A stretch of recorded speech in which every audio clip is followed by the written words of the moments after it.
Welcome to BizTech's first job show. Now, over the next few weeks, we're going to be bringing in HR experts and industry leaders to give you insights into the job market. Who's hiring, who's not, what are the skill sets that are in demand, and how do you stand out from other candidates in this very, very challenging job market. Now, however, our topic today is how COVID-19 has rewritten the rules of recruitment.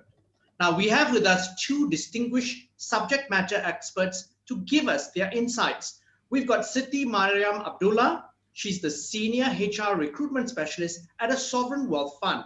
Siti is a talent acquisition leader with over 20 years experience across a range of industry sectors and has worked with GLCs such as Renault Berhad, as well as MNCs like Standard Chartered Bank. Now, we also have with us Azri Nawi. Azri is a partner at HRX Resources, a niche HR solutions aggregator firm. He's worked in both conglomerates and MNCs in the financial, FMCG, and oil and gas industries, including Royal Dutch Shell and General Electric.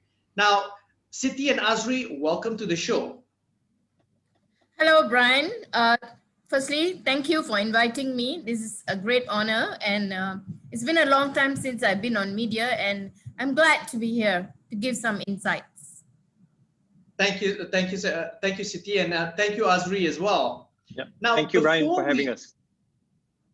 Now, before we delve into the LinkedIn survey on the future of recruiting and how COVID has transformed recruiting in Asia Pacific, let's take stock of what recruiting was looking like at various levels pre-COVID.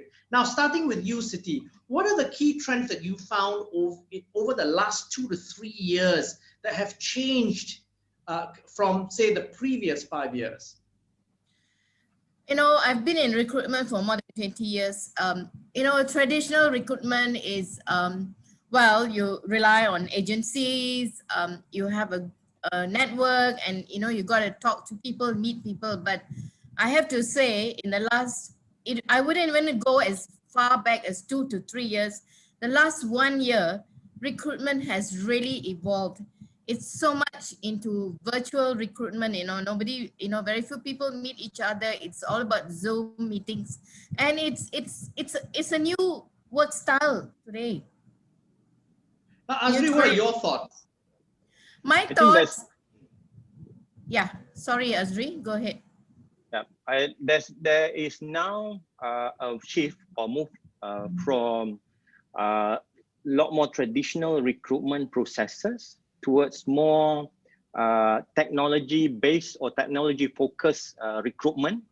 As Siti mentioned just now, in terms of virtual recruitment, also in terms of the use of data analytics to make decisions, and also to basically go deep dive into really what you see on paper, not just on paper, but also what the data tells you when you want to recruit more and more. That's the kind of shift that I've seen. Yeah. Could either of you sort of give me some examples in terms of that more data-driven recruitment, like specific examples? Let me start. Okay, previously, you know, a lot of MNCs, they use assessments to interview, assessments as a screening or filtering of the candidates.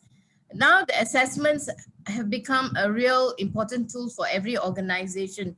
Assessments where, you know, you have, you test a candidate for verbal reasoning, numerical reasoning, you know, a couple of reasonings, and then there you have the data, and you look at the data. So that is part of the screening. It's no longer a phone interview. You got to do all those assessments to be able to come to a certain level of reasoning or behavioral aptitude skills before you even get into the interview process. Okay, let me ask you something, Azri. Isn't this something that was already done? And you worked at Shell and GE before. You were the regional APAC leader for GE Oil and Gas, if I'm not mistaken. Weren't you already doing that before? To a certain extent, yes. as part of the screening process, a lot of the processes were already automated. Automated meaning to say before a candidate reaches a hiring manager's desk, there is a lot of data training, data verification that is done prior to that. So when a candidate CV reaches a hiring manager's desk, he can actually make a decision up to around 80% already up to that point. So that's already ongoing. But what we are seeing now is a lot more depth in terms of using data as really part of the decision making. Because I think we're all aware of the fact that, okay, there are certain parameters that you usually look at before hiring a person before this. But right now, what else can you put in to try and churn out data out of it or analytics out of it? Yeah. For example, if you're going to hire a salesperson, right? Prior to this, okay, you would have your intuition, so-called intuition, to say, okay, maybe a person from this industry, if you want a person from, let's say, a banking would do well in banking. But if you have a set of data, historically, you can then analyze that to say, okay, we've had our highest performers not actually come from banking. You get what I mean? As part of the decision making. So yeah, so that's the kind of, I think, more depth in terms of decision making right now, in terms of analysis and analytics. And also, I think maybe to add to what both of you have just mentioned, I think one of the big differences is we are now using more data points in order to do better correlation. So exactly what Azri said, previously we never actually mentioned the fact that in fact, people from FMCG transition well into marketing roles in banking and in telcos because they've got that customer knowledge of how to analyze customers and so forth, which translate very, very easily, and they tend to perform very well. So, I mean, that's just using that as a specific example. But let's come back to that as we are speaking about going through the LinkedIn predictions in the report. And this report is brand new, by the way. I think it's just come out today. So that's why I think very pertinent that we examine this. Let me take a look and see how we can screen share the report.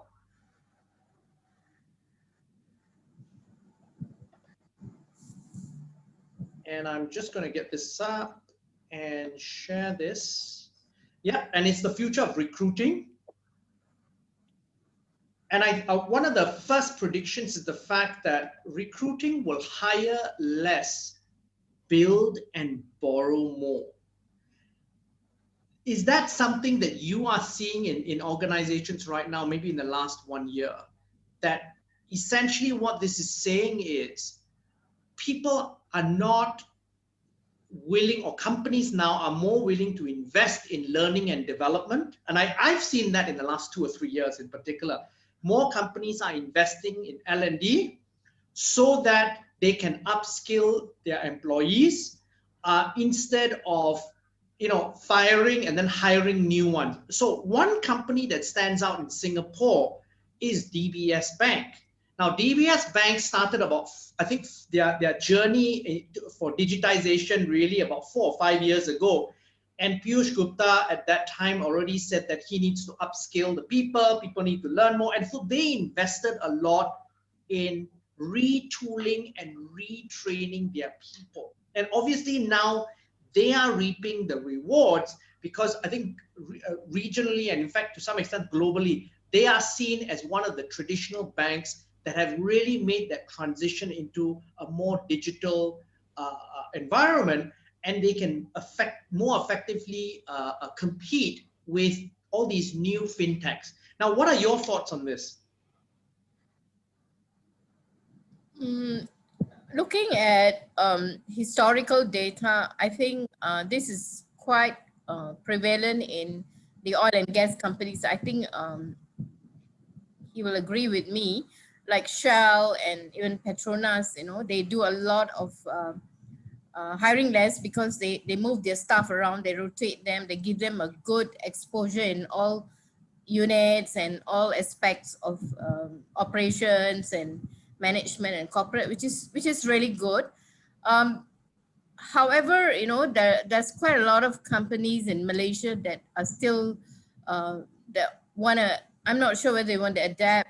Even the banks, you know, they do a lot of letting go, and then they will hire later. So it's something. It's very hard to say. It depends on the individual corporation, or you know, their policy and how big the organization is. Because if it's a small medium firm or a medium size company, they may not have the bandwidth to wait or to have the time to do this, or even expand their budget in training and things like that. So it goes back to the individual company, and I believe it goes back to their leadership teams.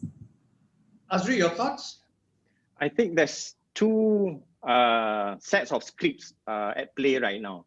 The one set is the companies that are reacting to this more reactively, meaning to say, when you look at, let's say, some parts of banking or some industries that basically looks at things and see change coming, and they have to do something about it as soon as possible, rather than predicting change or being part of that culture. So if you see banking, some parts of banking, they have to do this because of what you just mentioned, Brian. Fintech is encroaching into their area. People are doing more with a lot less in terms of systems, in terms of people. So what do we need to do to change, to react? So that's one part of the script, which is basically reactive. The other one is that if what you have just mentioned in terms of what Mr. Gupta has done with DBS, which is a great case study if people want to deep dive into it a bit more, because what he's doing is that more proactive in terms of what he wants to do, what is the vision that he wants, he has for DBS, and that's basically upskilling the employees for things that will happen in the next 3 to 5 years. That's why he started the journey 5 years ago, and he has a very clear vision, which is basically, if I'm not mistaken, being the best digital bank in the world globally. Yes, that's right. I think that's what they mentioned. Yeah. Yeah. All right. I think thank you for your insights. I think we'll move on to the next prediction. And in fact, just before that, I think the global head of talent acquisition of Infosys had this to say: the future of talent acquisition lies in reskilling rather than finding someone better in the market.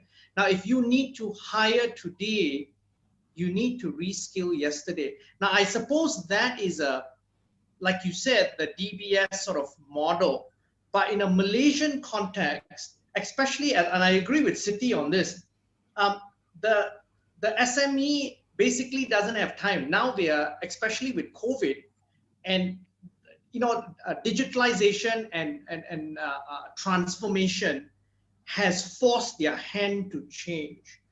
And some of the workers, they basically just are not equipped and probably are not, you know, if you're not a learning organization, it's hard for you to adapt. So I think, Siti, as you mentioned, the easy way out is to let people go and then hire new people.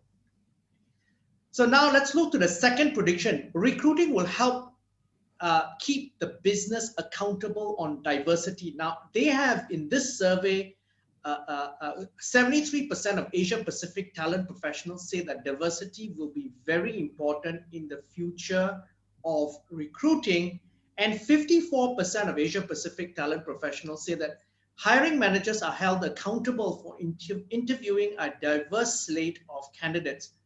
Now, what are your thoughts on this in terms of a Malaysian context?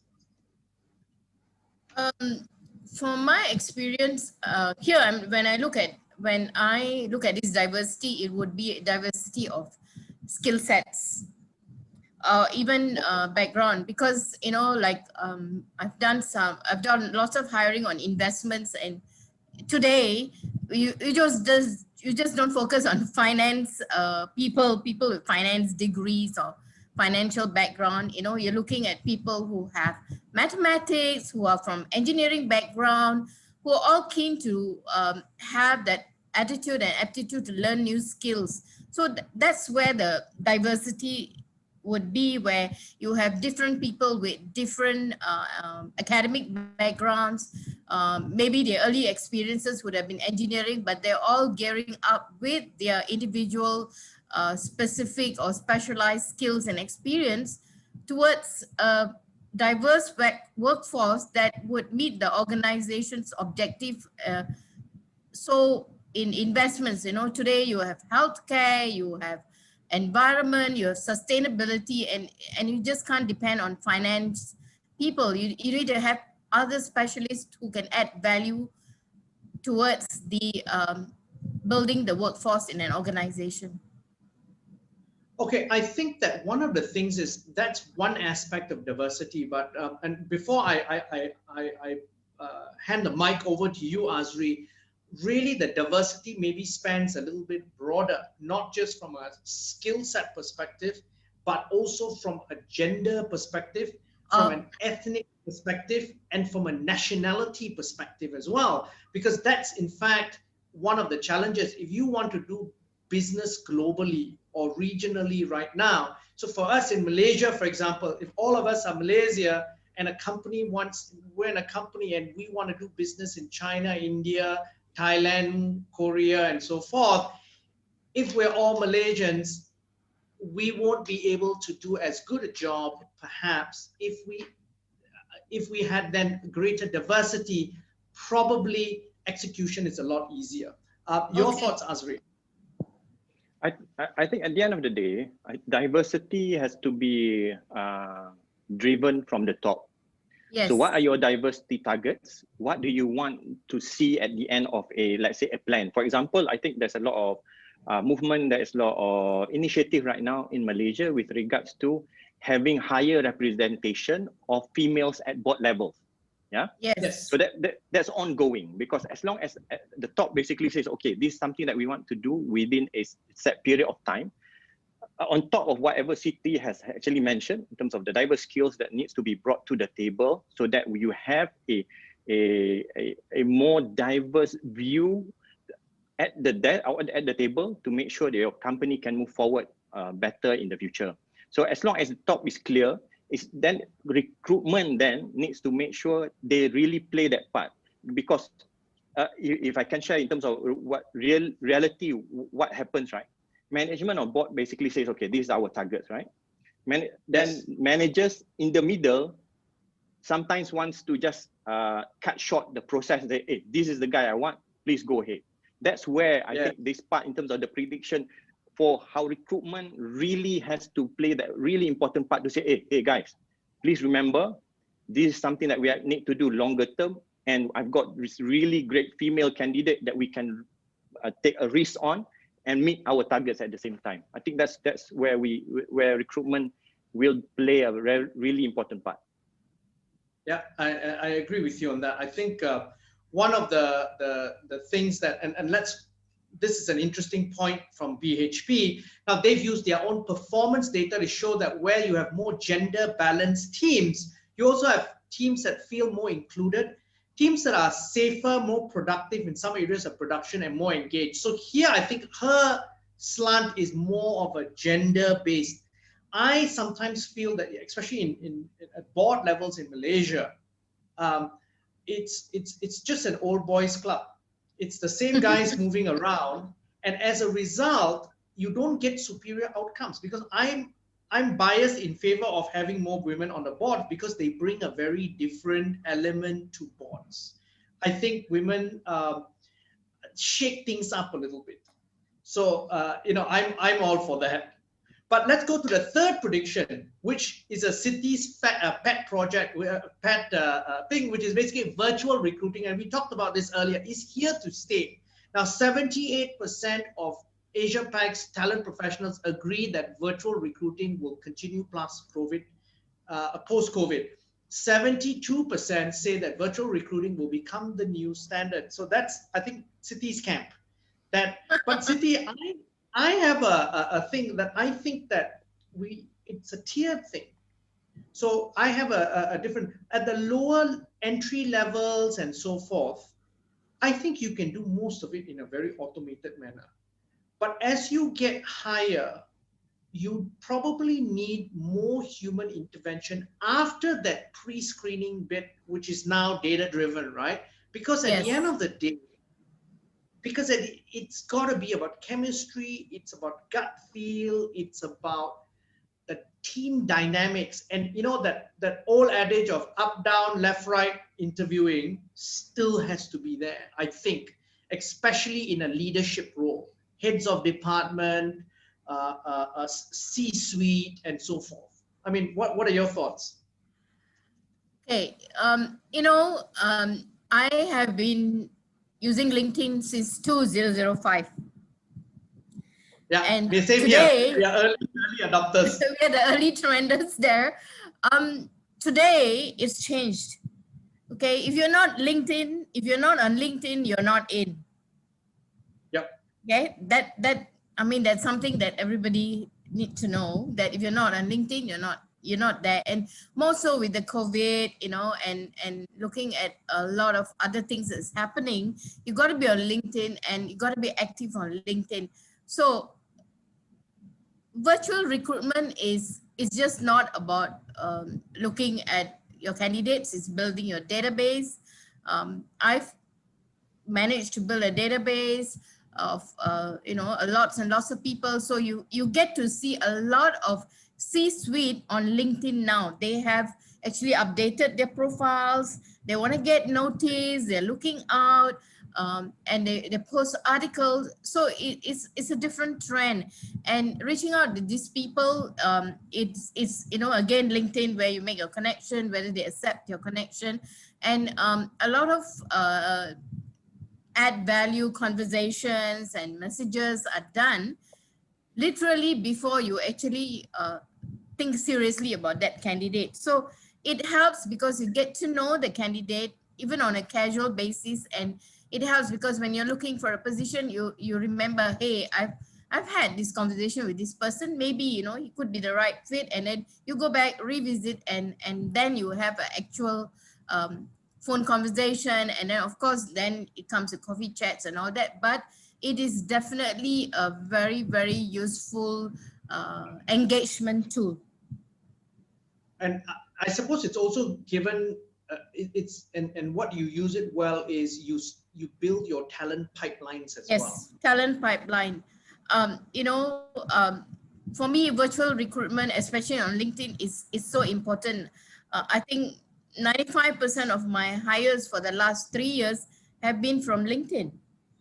The database is big, and one of the things that I think as a virtual recruiter is you got to keep posts coming up. You got to have articles, and then you look who's reading your articles, who is viewing your articles, and that is your database where you revisit when you actually have a position available.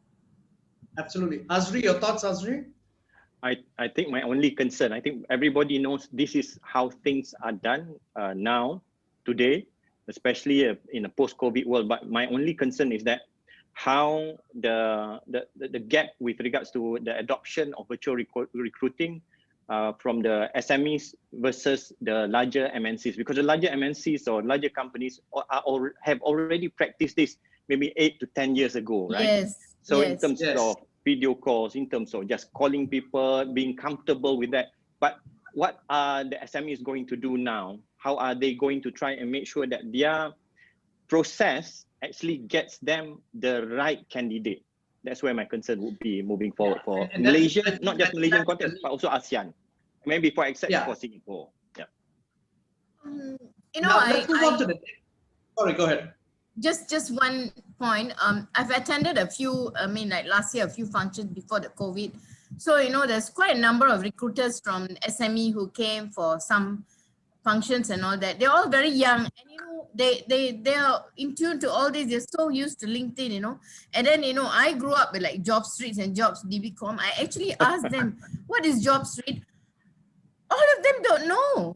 They only know LinkedIn and Monster and all that. So they're quite familiar, and I believe that they will be able to influence their bosses or their management that this is virtual recruitment. So that's an interesting insight for me. So basically, the younger people, the 20-somethings Yes. don't use JobStreet anymore. No, they don't. I can tell you that. You can do a survey. Wow, that's very interesting. That's a very dangerous thing for JobStreet. But let's move on to prediction 4, that recruiters will lead the transition to remote work. Now, the survey says that remote jobs result in over 20% more geographical diversity among applicants. And now advising the business on workplace planning is becoming increasingly important for 71% of Asia Pacific talent professionals. Now, I'm going to share with you something that really is quite fascinating for me, because even some MNCs like, I'll use a Swedish example, Tetra Pak. Tetra Pak, most of their people I know in the Singapore market, for example, they haven't been to the office since January. Now, even previously, for a lot of job functions, they have taken the attitude that that job function can be anywhere. If it's an Asia Pac role, it can be anywhere in Asia Pac. Now, this is something, Azri, you're probably very used to at GE, but I think Tetra Pak took it a step further. Really, their teams are, because I know one of the very senior people, her teams are distributed across the region. The salaries are, it's not as if you're Vietnam, you're going to be paid less or whatever. You can be based in Vietnam. There is a certain salary, but so that's an interesting perspective. This is a pre-COVID situation. And so for companies like that, they have been able to seamlessly, relatively, except for some investment in equipment and for some people, operate in this new normal, and their business has been affected maybe -1% this year or plus minus 1%. That's it. Basically, is business as usual despite the turbulence. So what are your thoughts about this? I mean, in terms of remote working and Malaysian contacts, and then and how that is affecting the job candidates and things like that.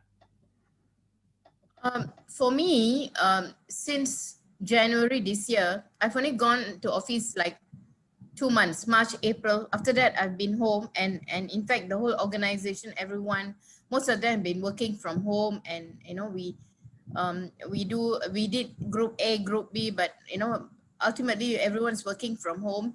There was a great deal of planning, a great deal of sessions and all that, but somehow or other it looked quite seamless, and everyone has been able to adjust to a seamless working environment. So I believe that this is something that is going to be the future for most organizations in Malaysia, where even if the COVID ends, there would be some leeway and adaptability in this kind of environment. Azri, your thoughts? I think there would be gaps in terms of the maturity of organizations that will be able to adapt faster versus others that may not be able to adapt. Because if we talk about larger organizations, right, like the organization that you work for, Siti, the organizations I've worked for example, the example that you had with Tetra Pak, GE practically has done that 8 years ago. So in terms of their field service engineers, you take them wherever they are. They don't need to come to the office. They sometimes work at other people's offices, the clients' offices. So managing that, I think for mature organizations, larger organizations, I don't think it's an issue right now. I think they're thriving in that situation right now. It's the thriving is the word. Yeah, thriving in that situation, because the trust has always been there for them. Yes. The managers, the leaders trust them. And I think when you talk about local organizations in ASEAN, maybe it's more about what kind of level of trust does the leaders now need to give to the people on the ground to make sure we get out of COVID thriving more. Now let's move on. Thank you for your insight. Let's go to the next prediction, which is employer brand will hinge on empathy and actions. So the survey notes that 62% of Asia Pacific talent professionals expect their employer branding budget to increase or stay the same. What are your thoughts on this, Azri? This hits it on the nail on the head, because if you have a big brand, you can already see this where they're going with in terms of what they're doing and how they're communicating what they're doing, because that's basically what the part where empathy comes in. You cannot empathize, you cannot show that you empathize with what's happening on the ground. For example, a large organization, a multinational, cannot show that people cannot know what they are doing on the ground and being empathetic if they do not show that. So being empathetic is one thing, showing empathy and showing your actions is another. So I think that's the challenge in terms of making sure your brand gets ahead during these times, because people want to see whether you are a brand that helps people. Yep. And Siti, what do you think? What do you think about this in terms of employer branding and? You know, looking at a lot of situations that's happening now. I mean, not the big organization, the small organizations. You can see, you know, a lot of Malaysians have been quite unhappy because, you know, it's no longer a caring organization, because organizations have not been supportive and have not given them the dues and all that. So this is something that probably the smaller organizations really need to work on to become a caring organization. Yeah, I think one of the things that we have to be cognizant of is the fact that with the smaller organizations, a lot of times now it's just survival. So yeah. I think that we shouldn't be too harsh to sort of judge them, because many of these organizations, yes, you know, the entrepreneur goes through gut-wrenching decision-making process of thinking about whether he wants to, you know, you want to cut out the cancer, you want to let 5 people, and you know they can't find another job, but you have no choice, otherwise you go under. So I think we have to be a bit, I'm a little bit more empathetic towards these small employers than perhaps most people are. Okay, yeah, all right. I see your point. But again, it's sad that it's happening, but it's good that, you know, our government has been quite good in giving out, you know, cash and some kind of financial aid to all these people. So it helps. So the empathy is definitely needed for everyone, organization, small organization, the employees and everyone. And the nation has done quite a bit in that and still doing it. And that's something that we have to be thankful for now. Just a bit to add on to that. I totally agree with what Siti has just mentioned or said just now, because I think we really need to make sure that all organizations show more empathy towards what's happening to people right now. I mean, the worst that they could do, right, Brian, Siti, is that if you look at how Tony Fernandez is managing the situation at AirAsia, he has to cut down numbers. But what message does he mention, or does he continue to convey in social media? He basically says that we will try to rehire each and every one back one day. Something as simple as that. Yeah, I think so. And I think they as part of the pivot, I mean, I think if they were really brutal about it, I mean, you use AirAsia as an example, they could have fired a lot more people now. Yeah. But I think they are trying to work through, if you look at the numbers that they've fired versus the numbers that they have and the numbers that are actually flying, you can see that I think they're really trying. And I'm sure their employees appreciate that. Yep. Now, the final prediction for this report is recruiters will build new skills to align with the business. Now, 55% of Asia Pacific talent professionals say that adaptability will be the most important skill for recruiters over the next 1 year. So you've got to have personal development, diversity, talent pipelining. We talked about all of this before, better decision making, and also a clearer HR strategy. I think this sums it up really, which is basically that recruiters today have to be comfortable with the use of data, prioritizing and managing the activities, and understanding social media. I mean, you talked about it a lot, Siti, in terms of LinkedIn, and just that whole marketing. And you spoke about specifically then social media marketing for recruiting, which is where you put up a post and you engage with candidates proactively, so which helps the employer brand for your organization, obviously. Yeah. Any final thoughts on this, Azri or Siti? Well, this is going to be the new way of working, I guess. I've been in recruitment for over 20 years and still learning, still looking, still adapting to new things. And this is something that is on for this year. Come next year, it will be another new trend and new way of recruitment. I'm quite sure about that. Both of you, thank you very much for taking the time and we've to be on this panel discussion on recruitment. We've been speaking to the HR domain experts, Siti, Mariam, Abdullah, and Azri Nawi on BizTech's first weekly job show. I'm Brian Fernandez. This video will be on our Facebook and LinkedIn site, as well as our website, www.biztech.asia. Now, please check our website for business and technology conversations via articles, videos, and podcasts. I would really appreciate it if you could also subscribe and like our various